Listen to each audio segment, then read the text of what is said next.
People wonder and ask, did Prophet Muhammad peace be upon him marry a child?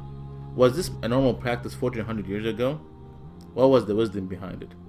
According to authentic sources, Prophet Muhammad peace be upon him married Aisha when she was 6 years old, and the marriage was consummated after she turned 9. However, it is important to understand things in their historical context. For instance, it would be silly to ask, what kind of milk did they drink 1400 years ago? Or to ask, what kind of engine they used to have back then? Therefore, one must understand that things 1400 years ago were very different from now.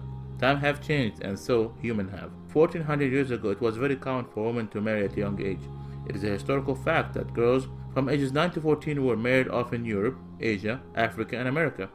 For example, St. Augustine, 350 AD, he married a 10-year-old.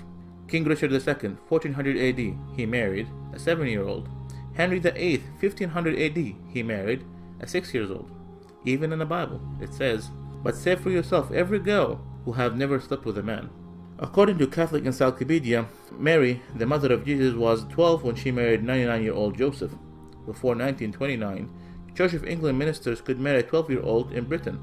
Before 1983, Catholic canon laws permitted priests to marry off brides at the age of 12.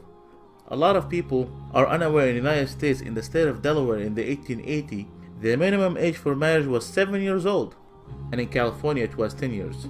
Even now, the marriage age for some states are 12 in Massachusetts, 13 in New Hampshire, and 14 in New York. At the time of the Prophet Muhammad, peace be upon him, those who refused his message tried every method and strategy to discredit him.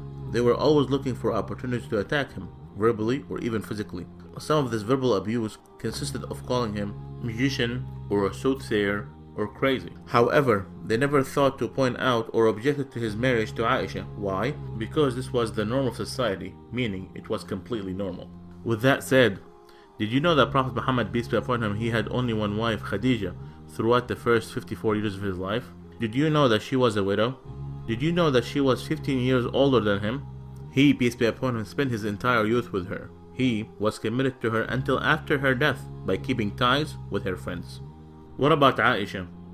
Was she a child when she agreed to marry Prophet Muhammad, peace be upon him?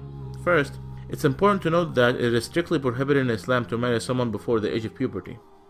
Note, the age of puberty varies throughout different times and different places. According to scientific references, girls might enter full-blown puberty anytime between the ages of 9 and 15. Also, the average temperature of the country is considered to be the chief factor with regard to menstruation and sexual puberty. So, was Aisha a child? No, she was not. So what about the wisdom behind this marriage? God always knows best. The marriage of Aisha was an instruction from God.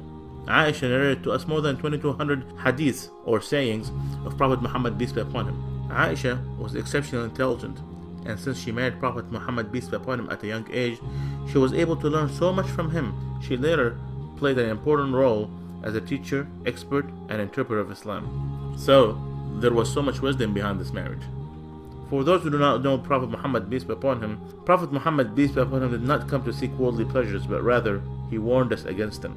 His companions described him as a man of morality and said he was shyer than a virgin in her seclusion.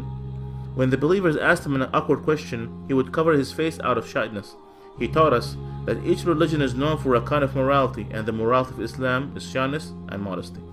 قل إنما أنا بشر مثلكم يوحى إلي أنما إلهكم إله واحد فمن كان يرجو لقاء ربه فليعمل عملا صالحا ولا يشرك بعبادة ربه أحدا. Say, I'm only a man like you, whom revealed to him that your God is one God. So whomever would hope to meet his Lord, let him do righteous work, and not associate anyone with his Lord. If you have questions about Islam, ask a Muslim. Please like our Facebook page.